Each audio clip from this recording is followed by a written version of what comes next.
다 같이 사도신경으로 신앙 고백하심으로 새벽 기도를 하나님께 드리시겠습니다. 나는 전능하신 아버지 하나님 천지의 창조주를 믿습니다. 나는 그의 유일하신 아들 우리 주 예수 그리스도를 믿습니다. 그는 성령으로 잉태되어 동정녀 마리아에게서 나시고 본디오 빌라도에게 고난을 받아 십자가에 못 박혀 죽으시고 장사된 지 사흘 만에 죽은 자 가운데서 다시 살아나셨으며 하늘에 오르시어 전능하신 아버지 하나님 우편에 앉아 계시다가 거기로부터 살아있는 자와 죽은 자를 심판하러 오십니다. 나는 성령을 믿으며 거룩한 공교회와 성도의 교제와 죄를 용서받는 것과 몸의 부활과 영생을 믿습니다. 아멘. 찬송가 286장 찬양하시겠습니다. 찬송가 286장입니다.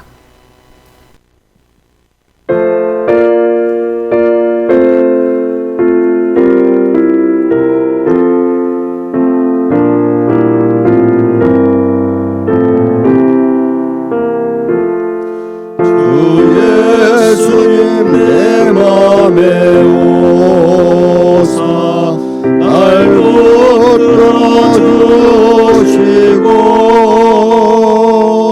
내 마음에 새 힘을 주사 늘 기쁘게 하소서. 사랑해도 내 맘속에 찾아오사 내 모든 죄 사하시고 내 상한 맘 고치소서. 주 예수님 내 맘에 오사 내 소원 다하시고 내 무거운 짐만 나누사 참 평안을 주소서. 사랑해도 내 마음속에 찾아오사 내 모든 죄 사하시고 내 상한 맘 고치소서. 주 예수님 내 맘에 오사 날 정결케 하시고 그 은혜를 내 맘에 채워 늘 충만케 하소서.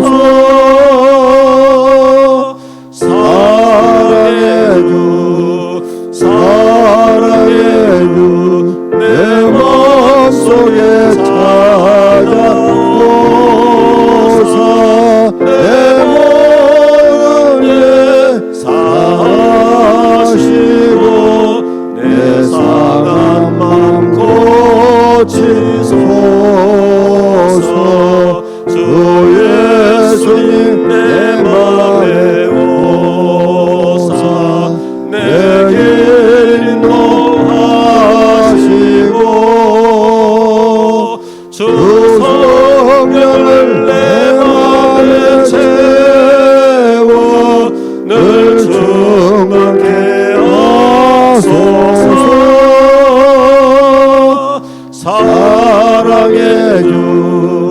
사랑해도 내 마음속에 찾아오사 내 모든 죄 사하시고 내 상한 맘 고치소서.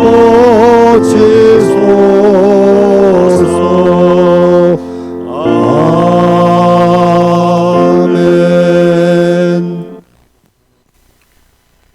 하나님 말씀 함께 보겠습니다. 민수기 35장 30절에서 34절 말씀입니다. 민수기 35장 30절에서 34절 말씀입니다.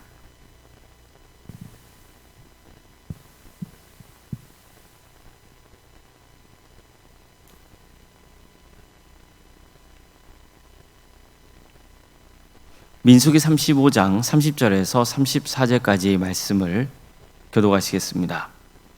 사람을 죽인 모든 자, 곧 살인한 자는 증인들의 말을 따라서 죽일 것이나 한 증인의 증거만 따라서 죽이지 말 것이요. 고의로 살인한 죄를 범한 살인자는 속매 속전을 받지 말고 반드시 죽일 것이며, 또 도피성에 피하는 자는 대제사장이 죽기 전에는 속전을 받고 그의 땅으로 돌아가 거주하게 하지 말 것이니라. 너희는 너희가 거주하는 땅을 더럽히지 말라. 피는 땅을 더럽히나니 피 흘림을 받은 땅은 그 피를 흘리게 한 자의 피가 아니며 속함을 받을 수 없느니라. 너희는 너희가 거주하는 땅, 곧 내가 거주하는 땅을 더럽히지 말라. 나 여호와는 이스라엘 자손 중에 있음이니라. 아멘. 오늘도 새벽기를 드리며 하나님의 은혜를 간구하는 모든 성도님들의 삶의 자리마다 또 하나님께서 친히 세우시고 다스리시는 광주 동암교회 위에 하나님의 은혜와 평강이 충만하기를 주의 이름으로 축원합니다. 도피성은 전혀 의도치 않게 살인을 저지른 자가 목숨을 지키는 곳이었습니다. 살인을 저지른 자는 살고 싶으면 일단 최대한 빨리 도피성으로 들어가야 했습니다. 그런 다음 그는 회중에게 판결을 받는 절차를 거쳐야 됩니다. 그래서 의도적인 살인이 아니라고 판결이 나면 다시 도피성으로 돌아가서 생활할 수 있었습니다. 만약 의도적인 살인을 저지른 것으로 판결이 되면 그는 사형에 처해지게 됩니다. 따라서 이 문제는 정말 심각하게 다뤄야 할 중요한 사안이었습니다. 한 사람의 목숨이 달린 문제잖아요. 그래서 하나님은 회중이 어떤 기준으로 의도적인 살인과 비의도적인 살인을 구별할 수 있는지 구체적인 예를 들기도 하셨습니다. 우선 살인을 저지른 사람이 철 연장이나 나무나 혹은 사람을 죽일 만한 돌을 들고 쳐 죽였다면 이것은 의도적인 살인으로 봐야 한다는 겁니다. 또 상대방을 미워해서 그를 밀쳐서 죽이거나 몰래 숨어서 기회를 엿보다가 흉기를 던져서 죽이거나 아기를 가지고 주먹으로 때려서 죽였다면 이것은 의도적인 살인으로 보고 사형에 처한다는 겁니다. 반면에 또 의도치 않게, 즉 악의 없이 사람을 밀쳤는데 죽었다거나 잘못 보고 굴린 돌 때문에 사람이 거기에 맞아 죽었다면 상대방을 죽일 의도가 전혀 없었다고 봐야 한다는 겁니다. 그렇다면 비의도적으로 살인한 사람은 반드시 도피성으로 돌아가서 대제사장이 죽을 때까지 거기서 생활해야 했습니다. 이처럼 의도치 않게 살인을 저지른 자는 사형당하지 않습니다. 단 대제사장이 죽기까지 도피성에 머물러 있어야 됩니다. 그 밖으로 한 발자국도 나오면 안 돼요. 즉 의도치 않게 살인을 저지른 사람은 사형당하지는 않지만 자유를 제약받게 되는 거죠. 이것은 의도적이건 비의도적이건 간에 사람을 죽인 것 자체는 엄청나게 큰 잘못이라는 것을 일깨워주고 있는 겁니다. 어쨌든 회중은요, 그 사람이 의도적인 살인을 했는지 비의도적으로 살인했는지 잘 판결해야 하는 거죠. 대충 하면 안 되고 정말 신중에 신중을 기해야 됩니다. 그렇기 때문에 오늘 본문은 바른 판결을 위해서 추가적인 규례를 전하고 있는 겁니다. 먼저 살인자가 유죄로 확정이 되려면 최소한 2명 이상의 증인이 있어야 됩니다. 만약 증인이 한 사람뿐이라면 그 사람의 증언은 효력이 없습니다. 얼마나 이 문제를 신중하게 다뤄야 하는지를 보여주고 있는 거죠. 억울하게 사형당하는 일이 없게 하기 위한 조치였던 겁니다. 다음으로는요, 절대로 속전을 받고 사형을 면해주거나 도피성에서 집으로 돌아가게 해서는 안 된다고 하셨어요. 사람의 생명은 돈으로 대신할 수 없기 때문이에요. 의도적으로 살인한 자를 돈을 받고 사형을 면해주면 안 된다는 거죠. 또 도피성에서 지내야 하는 사람에게 돈을 받고 그를 집으로 돌려보내면 안 된다는 거예요. 생명을 바치건 자유를 제한받건 간에 어떤 식으로든 살인에 대한 죗값은 치러야 되는 거죠. 그만큼 생명은 고귀한 겁니다. 또 돈으로 불의함을 감출해서는 안 되는 거예요. 하나님께서는 이와 같이 명하신 다음에 이렇게 알려주십니다. 너희는 너희가 거주하는 땅을 더럽히지 말라. 피는 땅을 더럽히나니 피 흘림을 받은 땅은 그 피를 흘리게 한 자의 피가 아니면 속함을 받을 수 없느니라. 너희는 너희가 거주하는 땅, 곧 내가 거주하는 땅을 더럽히지 말라. 나 여호와는 이스라엘 자손 중에 있음이니라. 결국 핵심은 뭡니까? 하나님이 거하시는 곳은 피로 더럽혀서는 안 된다는 거예요. 하나님은 거룩하시기 때문입니다. 의도적인 살인으로 땅이 피로 더럽혀졌다면 그 땅이 다시 정결하게 되는 방법은 하나뿐이라는 거예요. 살인자가 피를 흘려야 됩니다. 이 때문에 의도적으로 살인을 저지른 자는 반드시 죽여야 한다고 말씀했던 거예요. 오늘 본문은 이런 말씀을 끝이 맺고 있습니다. 너희는 너희가 거주하는 땅, 곧 내가 거주하는 땅을 더럽히지 말라. 나 여호와는 이스라엘 자손 중에 있음이니라. 우리가 늘 깊이 새겨야 하는 말씀입니다. 성도 여러분, 다시 강조해서 말씀드리지만 하나님은 거룩하십니다. 그런데 거룩하신 하나님이 우리와 함께 계시잖아요. 우리가 거하는 자리에 계십니다. 그러니 어떻게 해야 됩니까? 하나님이 계시는 곳이기 때문에 정결해야죠. 죄의 악취가 풍겨서는 안 되는 거예요. 죄로 더럽혀지면 안 됩니다. 늘 우리는 정결을 유지하도록 힘써야 됩니다. 사람은 여기저기 돌아다니다 보면 어떻습니까? 몸에 먼지가 묻고 옷도 더럽혀집니다. 자, 그럼 어떻게 해야 되죠? 씻어야죠. 옷을 빨아야 됩니다. 그래서 늘 정결한 상태를 유지해야 되는 거예요. 하지만 안타깝게도 사람들은 죄가 얼마나 역겨운 냄새를 풍기는지, 죄가 얼마나 더럽고 추한지를 잘 몰라요. 자신에게서 죄의 악취가 난다는 것을 몰라요. 그런데 보십시오. 주님을 인격적으로 만나면 어떻게 됩니까? 주님을 인격적으로 만난 사람은 내가 얼마나 큰 죄인지를 깨닫잖아요. 죄의 악취를 맡을 수 있습니다. 죄가 얼마나 더럽고 추한지를 알게 되는 거예요. 이게 은혜입니다. 그걸 알아야만 죄에서 멀을 수 있기 때문이에요. 죄를 씻어내고 자신이 정결하게 될 수 있는 방법을 구하기 때문이죠. 그리고 예수님을 믿고 그분의 피로 죄를 정결하게 할 수 있다는 것을 깨닫게 되는 거예요. 더 이상 죄로 오염된 더럽고 추한 옷이 아니라 예수 그리스도로 옷을 입는 거룩한 자녀가 되는 겁니다. 돈으로 죄를 씻을 수 있는 게 아닙니다.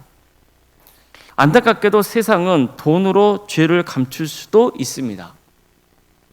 권력이 있으면 죄를 덮을 수도 있습니다.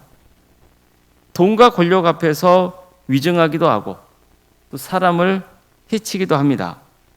그들 스스로 만든 거짓의 도피성으로 도망쳐버립니다. 또 죄가 있는데도 버젓이 밖에 나와서 활개하고 다닙니다. 활개를 치며 다니는 거예요. 이게 그랬던 세상의 현실이죠. 하지만 결국에는 진리가 승리합니다. 사람의 눈을 속일 수는 있어요. 또 거짓이 드러나더라도 돈과 권력으로 얼마든지 덮을 수도 있습니다. 그러나 결국 하나님의 정의와 공의가 그 모든 위선과 죄악을 다 들춰낼 날이 옵니다. 그래서 거룩해야 되는 거예요. 예수님의 보혈로 죄를 씻어내야 됩니다. 더럽고 추한 옷을 벗고 예수 그리스도로 옷을 입어야 되는 겁니다. 늘 하나님이 나와 함께 하신다는 것을 기억해야 됩니다. 그래서 죄를 짓지 말고 죄를 지었다면 또 회개하고 예수님의 보혈로 죄 사함을 받고 거룩한 주님의 자녀로 살아갈 수 있기를 바랍니다.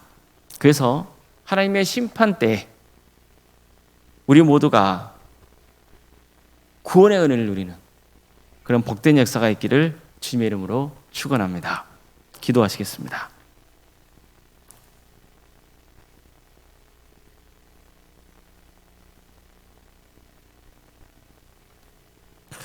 사랑의 하나님 감사드립니다.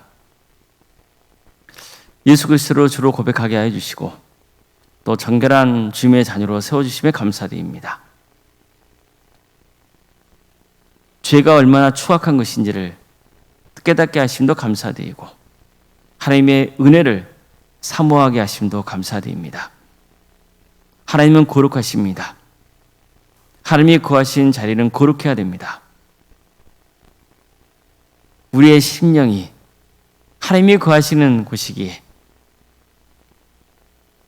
거룩해져야 됨을 깨닫게 하심에 감사드립니다. 우리가 거하는 교회가 또 우리가 거하는 가정과 또 세상이 하나님이 거하시는 곳이기에 거룩해져야 됨을 깨닫게 하심에 감사드립니다.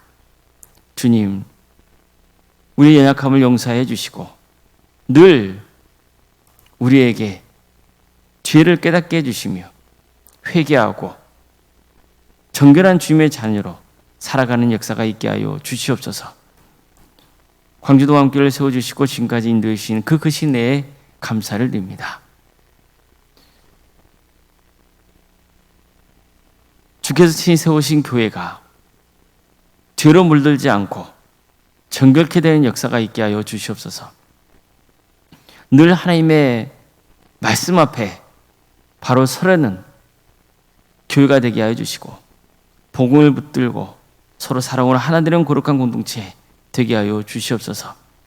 악한 세상의 문화가 교회 안에 침투하지 않도록 또 이단이 교회 안에 침투하지 않도록 주님께서 지켜주시고 보호하여 주시옵소서.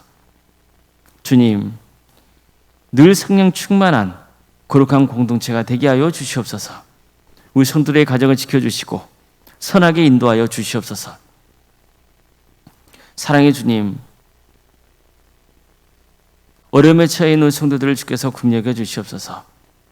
유서진 질병 가운데 고통당하는 성도들이 있습니다. 주님, 치유 회복 역사를 허락하여 주시옵소서. 우리는 하나님의 섭리를 다할 수 없사오니 온전히 주님의 뜻이 있음을 기억하고 더욱더 주님의 은혜를 바라며 간절히 부르실 수 있도록 인도하여 주시고 절대로 낙심하지 않고 주님 바라보며 나아가는 역사가 있게 하여 주시옵소서. 특별히 자연재해로 인해서 어려움에 처한 성도들이 있습니다. 주님께서 긍휼의 은혜를 베풀어 주시고 하루속히 또 회복되는 역사가 있도록 주께서 친히 함께하여 주시옵소서. 여러 문제를 놓고 하나님의 은혜를 간구하는 성도들, 주님께서 그들을 기억하여 주시고 가장 좋은 때에 가장 좋은 것으로 응답하여 주시옵소서. 주님, 객지에 나가 있는 성도들이 있습니다. 학업으로, 직장으로, 공부로 또 이런 가운데 해외에 나가 있는 성도들, 어느 자리에 있건 그들의 안전을 지켜주시고 주의 영광을 위해서 살아갈 수 있도록 인도하여 주시옵소서. 자녀의 잉태를 바라는 가정, 또 출산을 앞둔 가정이 있습니다. 생육과 본성의 축복이 함께하는 역사가 있도록 도와주시고 또 은혜 중의 출산을 잘 마칠 수 있도록 인도하여 주시옵소서. 우리에게 주어진 자녀손들, 그들의 삶을 주관하여 주시고 구원의 은혜를 베풀어 주시며 은사와 달란트를 주셔서 하나님께 영광 돌리는 삶을 살아갈 수 있도록 인도하여 주시옵소서. 주님, 오늘은 또 주일입니다. 많은 성도들이 모여서 하나님을 예배합니다. 예배하는 자리마다 주께서 함께하여 주시옵소서. 성령 충만한 예배가 되게 하여 주시고 우리 성도들 오늘 하나님의 말씀을 듣고 그 말씀을 마음에 새기고 변화된 인생의 길을 갈 수 있도록 인도하여 주시옵소서. 우리 모든 성도들이 적어도 일주일에 한 번 하나님의 예배하는 자리, 그 자리를 지키는 은혜를 부어주시고 결단케 하여 주시고 그래서 믿음의 자리를 끝까지 지키는 복된 성도들이 다 될 수 있도록 도와주시옵소서. 또한 종교의식만 아니라 삶으로 드리는 예배가 우리 성도들 가운데 늘 있게 하여 주시고 우리가 어느 자리에 있건 하나님을 예배하는 예배자라는 그 정체성을 지키며 나아가는 복된 인생들이 다 될 수 있도록 도와주시옵소서. 여름 성경학교가 계속 진행 중에 있습니다.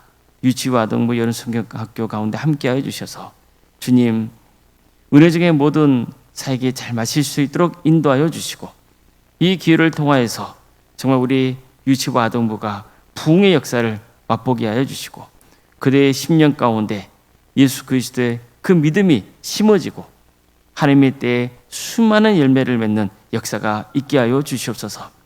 다음 주 토요일부터는 캄보디아 단계 선교팀이 사역을 떠나게 됩니다.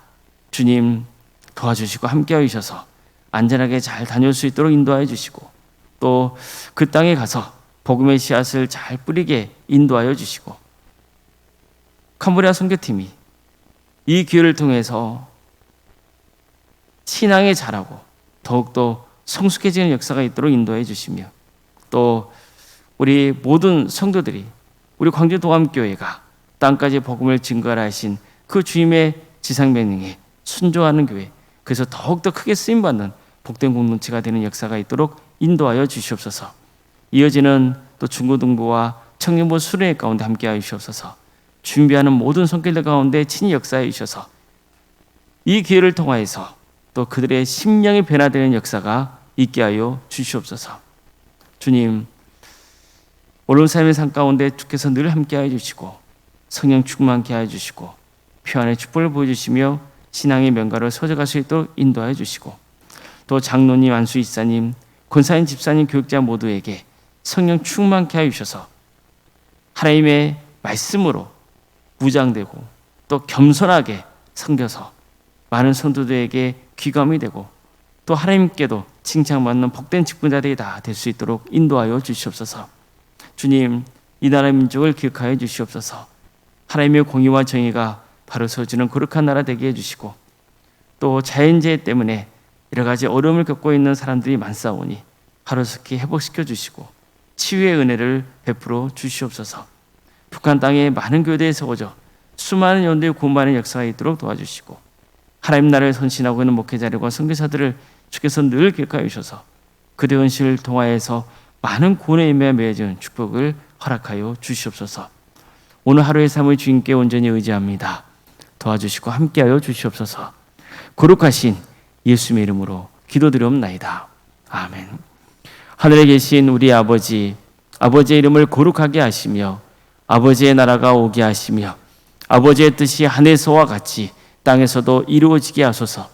오늘 우리에게 일용할 양식을 주시고 우리가 우리에게 잘못한 사람을 용서하여 준 것 같이 우리 죄를 용서하여 주시고 우리를 시험에 빠지지 않게 하시고 악에서 구하소서.